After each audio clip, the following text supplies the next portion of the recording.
আমি মুদাদ্দির আব্দুল করিম মিয়াজি, আমি আসছিলাম গুলিশাখালী। জায়গার নাম কোন? ডেমা গুলিশাখালী। আমি দৈনিক শেষ কথার স্টার রিপোর্টার। আমার জীবনের মায়া ভুলে দেশের স্বার্থে আমি একটা ইন্টারভিউ নেওয়ার জন্য এই জায়গায় আসছিলাম।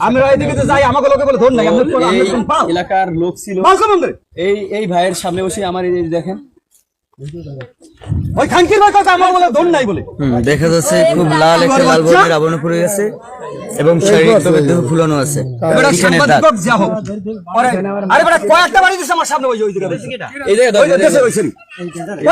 এবং আমার এই হাত মনে হয় এখানে মনে হয় কিছু হয়েছে, ইনজুরি হয়েছে অনেক।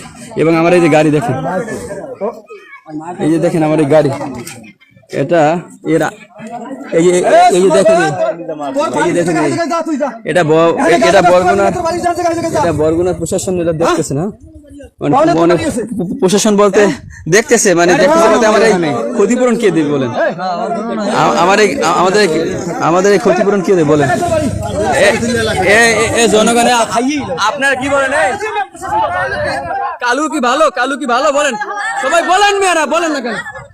কালু কি ভালো? শোনেন, ওর ছাড়াই পেবে না, সমস্যা নাই। আপনার বলেন, সত্য কথা বলেন। ভয় নাই, বলেন। ভালো না? কি করে এই জায়গায় বিষয়? বলেন বলেন, কোনো সমস্যা নাই, বলেন। আপনার জনগণ দেখছেন না? হ্যাঁ, না না না না,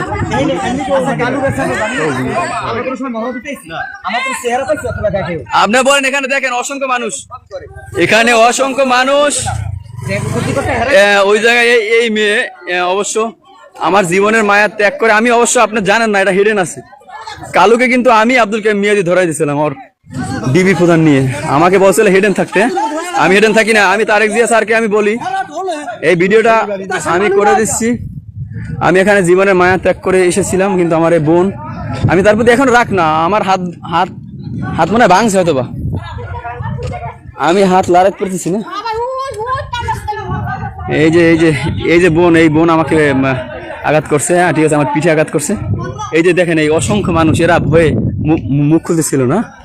তো আমি সরকারের কাছে আকুল আবেদন জানাই, আমার যে গাড়িটা ভেঙেছে এটা যেন সরকারের মহোদয় থেকে ই করা হয়, এবং আমাকে যে মারছে এটার ই করা। আর এই যে বিশেষ করে এই বোনের উদ্দেশ্যে মূলত আসছি।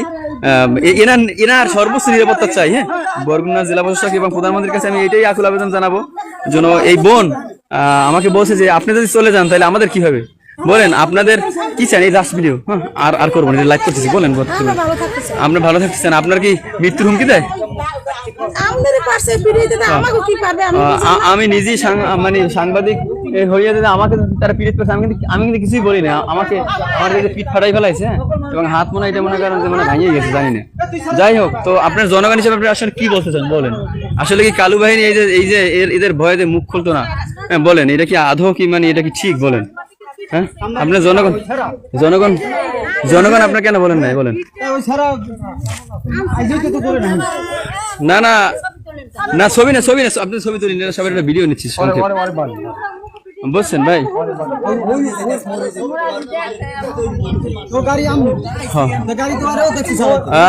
এটা আপনারা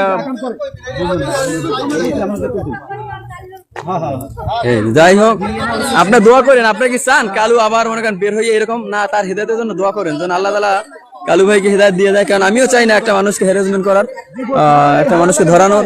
আমি ওনাকে শিক্ষার জন্য, কালুকে আমি শোনেন, কালুকে আমি ই করেছি শিক্ষার জন্য। আল্লাহ তাআলা যেন ওকে হিদায়াত দিয়ে যায়, আমি দোয়া করি আল্লাহ তাআলার কাছে যেন এরকম। হ্যাঁ, আমার সহযোগী হিসাবে আপনি ছিলেন না? আপনি ছিলেন না? হ্যাঁ, একটুখানি সাক্ষাৎ দিয়ে দেন ভাইয়া। আপনি তো ছিলেন, আমাকে যে কটা পিড়ন দিয়েছে এবং আমার পাগড়ি এবং টুপি কিন্তু ফালাই দিয়েছিলেন। হ্যাঁ, আপনি তো ছিলেন। এখন আমি যেমন এই যে আপনার বাড়ি দেওয়ার পরে যখন উল্টো যখন রিঅ্যাকশন করতে গেছি, তখন আপনার সামনে দেখছেন যে আমাকে হ্যাঁ হ্যাঁ হ্যাঁ, এবং আপনাকেও মারছে ওই মেয়ে, আপনাকেও মারছে। কিন্তু আপনি চান এই মেয়ের কি শাস্তি চান বলেন? সর্বোচ্চ এই মেয়ে না, ওই যে লাইট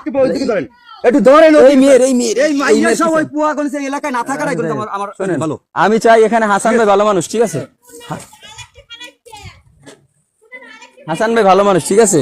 হাসান ভাই ভালো মানুষ, হয়তো বা তার কোনো দোষ না। এখন আমি চাই এরা সর্বোচ্চ এর মধ্যে বিচার চাই, ঠিক আছে? ভালো থাকেন, ফিয়ামানিল্লাহ, আসসালামু আলাইকুম।